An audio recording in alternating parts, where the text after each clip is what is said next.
गरीब साध साध सब नेक हैं, आप अपनी ठोरे। जो सतलोक ले जाएंगे वो साधु कोई और।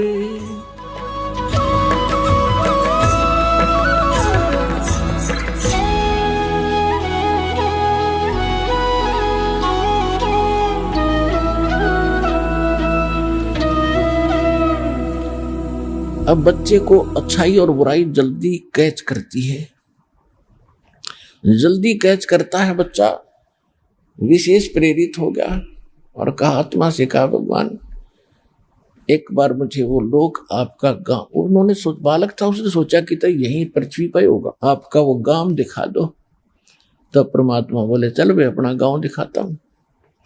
प्रथम मंत्र दिया कि नाम जाप करे। जो दास आपको 7 देता है, पहले 5 देते थे। तो लेकर गए ऊपर, ब्रह्मा विष्णु महेश के लोग दिखाए, उनके दरबार में गए। जहां भी परमात्मा जाते थे सभी वो वहां के मुखिया करबद्ध होकर अपनी सीट छोड़ देते थे। पुण्यात्माओं, ये अध्यात्म मार्ग है। अध्यात्म मार्ग का अध्यात्म व्यक्ति के ऊपर असर होता है और उनके बस की बात नहीं होती। जिसमें शक्ति ज्यादा होती है भक्ति की, उसके सामने अपने आप वो खड़े हो जाते हैं, वो रुक बैठ नहीं सकते। जिसके पास भी परमात्मा पहुंचे सभी ने विशेष सत्कार किया। कुछ ये देव पुरुष है, इनके अंदर एक विशेष विनम्रता और शिष्टाचार भी अन्य से अधिक है, क्योंकि इसलिए इनको देवता कहते। ये सभ्य प्राणी है और वो झूठ नहीं बोलते, क्योंकि हमने बिना ज्ञान के इन्हीं को उपमा घनी दे दी। ये अजरो अमर हैं, इनकी कोई माता पिता नहीं है, ब्रह्मा विष्णु महेश सर्वेश्वर हैं। ये तो हमने गुण गा रखे थे, इनने साची बता रखी थी। जैसे श्री देवी भागवत पुराण, देवी पुराण में 3रे स्कंद में स्पष्ट कह रहा है विष्णु जी कि तुम शुद्ध स्वरूपा हो, अपनी माता दुर्गा की प्रशंसा कर रहे, स्तुति करते। ये सारा संसार आपसे ही उद्भासित हो रहा है। मैं, ब्रह्मा और शंकर, आपकी ही कृपा से हम यहाँ उपस्थित हैं। हमारा तो जन्म और मृत्यु, आविर्भाव माने जन्म, तिरोभाव माने मृत्यु हुआ करता है। हम नित्य नहीं है, हम अविनाशी नहीं है। तुम ही नित्य हो, प्रकृति देवी हो, सनातनी देवी हो। शंकर भगवान खुद कहते हैं कि हे माता, यदि ब्रह्मा जी आपसे उत्पन्न हुए तो क्या मैं आपका पुत्र नहीं हुआ? तो कहने का भाव ये है, इन्होंने सारी सच्ची बता रखी है कि हम नासवान हैं, हमारी जन्म मृत्यु होती है, दुर्गा हमारी माता है। लेकिन ये हमारे धर्मगुरु सदग्रंथों को समझ नहीं सके। ये इन्होंने अपने आप एक प्रांत के मंत्री को इन्होंने राष्ट्रपति सिद्ध कर रखा था।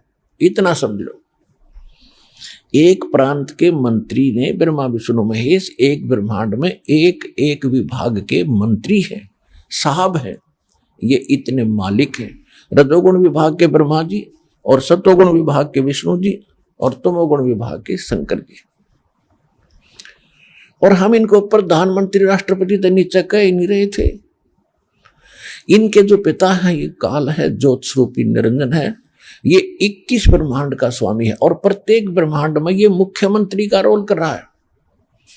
अपने जितने अक्षेत्र इसके अंतर्गत है 21 ब्रह्मांड का, तो प्रत्येक में जब ये जिसमें सृष्टि करता है उसमें स्वयं ही सोच लो मुख्यमंत्री के रूप में रहता है।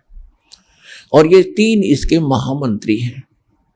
अन्य छोटे और देव हैं, जैसे जल का देवता है, जंगल का देवता है, अग्नि देवता है, सूर्य जो है प्रकाश देवता है। तो सूर्य देव ये कोई आग का गोला नहीं है।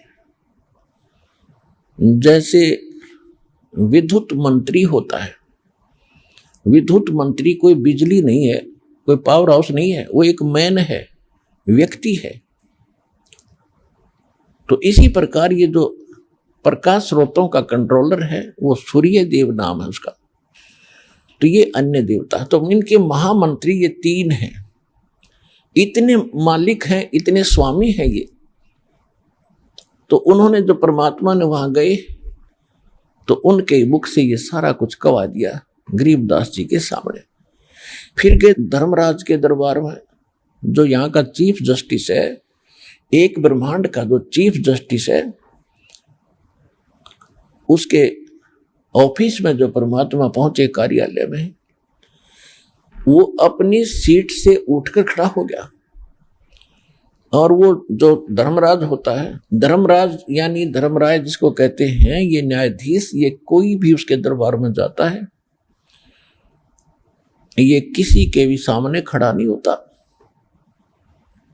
जब परमात्मा प्रवेश हुए, सीट छोड़कर खड़े हो गए, क्योंकि आध्यात्मिक शक्ति में अपने आप उनके बस की बात नहीं होती, उनका अपने आप आसन उठ जाता है और वो समझ जाते हैं कि जो सामने खड़ा है ये आम व्यक्ति नहीं है, तेरे से प्रबल है। उसको उनको बताने की आवश्यकता नहीं होती। करबद्ध खड़े हो गए वो न्यायाधीश एक ब्रह्मांड के, और परमात्मा उनको ऐसे लताड़ रहे हैं जैसे उच्च अधिकारी छोटे अधिकारी को आदेश देता है और सत्र करता है। इतना समझ लो जैसे एसपी सत्र का व्यक्ति एक एसएचओ को आदेश देते हुए बोल रहा हो और वो सलूट मारकर खड़ा हो और जी सर, यस सर, और वो धमका भी रहा होता है कि खबरदार जितने ऐसी कोई किया तो वो कहता है यस सर। इस स्थिति में जब गरीबदास जी ने देखा तो हैरान रह गए कि ये बाबा जी क्या है, तो कमाल का आदमी है। जो भी जिसके पास हम जाते हैं ये सभी इसको प्रणाम करते हैं और ये ऐसे आदेश दे रहा जैसे ये बड़े इन सब से बड़े हों। तो गरीबदास जी के सामने परमेश्वर ने यह प्रमाणित करना था कि ये परम शक्ति हैं जो धरती पर आए थे। तो परमेश्वर धर्मराज को, न्यायाधीश को कह रहा है कि गरीबदास जी ने फिर आंखों देखा हाल बताया है। धर्मराय दरबार में देई कबीर तलाक, मेरे भूले चूके हंस को तू पकड़िए मत कजाक। कजाक के हरामखोर, ये समझो इस तरह के शब्द है कजाक कि खबरदार जो तेने मेरे किसी हंस को जो नाम ले रखा हो कबीर जी का, और उसको भूल चूक कभी तेरे दरबार में आ जाए तो उसको पकड़ मत लेना, उसका अकाउंट भी मत करना, तू लेखा भी मत लेना। धर्मराय दरबार में देई कबीर तलाक, मेरे भूले चूके हंस को तू पकड़िए मत कजाक। बोले पुरुष कबीर से धर्मराज कर जोरे, तेरे हंस को पकड़ू नहीं मैंने 2 ही लाख करोड़। कि हे परमात्मा, मैं आपके हंस को, आपके भगत को नहीं पकड़ूंगा। फिर अपनी मजबूरी बताते हैं, विवशता बताते हैं कि मैं विवश हूं, कुछ ऐसे सर्कमस्टांस, कुछ ऐसे पॉइंट है दाता, उनका समाधान कीजिए। क्या क्या पूछा कि जैसे आपकी शरण में आने से पहले और इन्होंने जो पाप कर्म किए हुए होते हैं तो वो मेरे पास इनके फाइल में, इनके अकाउंट में डिपॉजिट है, संचित कर्म है इनके, और उनके आधार से चाहे वो प्रारब्ध कर्म है चाहे संचित कर्म है, तो मैंने उनको दंडित करना ही पड़ता है, ये मेरी मजबूरी है। तो धर्मराज क्या कहते हैं, कर्मों से तीरथ हैं अब हैं जो शरण कबीरे, वो तो मैंने पकड़ने पड़े और जड़नी पड़े जंजीरे। कि जो पहले कर्म इन्होंने कर रखे हैं और अब आपकी शरण में चले गए हैं, लेकिन पिछले कर्मों के आधार से तो परमात्मा मैंने इनको दंडित करना पड़ेगा। तो परमेश्वर ने क्या कहा कि कर्म भरम इस ब्रह्मांड के मैं पल में करहूं नेश, यानी इन पर कांटा लगा दूंगा, इनको खत्म कर दूंगा। और जिन हमरी दो ही दी सो करो हमारे पेशे, कि जिसने ये कह दिया कि मैं परमात्मा का शिष्य हूं, कबीर साहब का बच्चा हूं, उनका उपदेशी हूं, मेरे परम संत से जिसने दीक्षा ले रखी है, और गलती से तेरे कोई सपसल्लार ये तेरी ये दूध पकड़ लाए और वो ये कह दे कि मैं उनका बच्चा हूं, तो उसका अकाउंट भी मत लेना और हमारे पास भेज देना। कहां भेज देना? इस आगे एक तिरकुटी स्थान है, तिरकुटी। उस तिरकुटी के ऊपर एक ऐसा कॉमन प्लेस है जिसमें जैसे प्रत्येक देश में एक राजदूत भवन होता है, ऐसे परमात्मा का भी एक वहां त्रिकुटी के ऊपर एक ऐसा स्थान है जहां परमात्मा अन्य रूप में रहते हैं और वहां उनका कार्यालय है।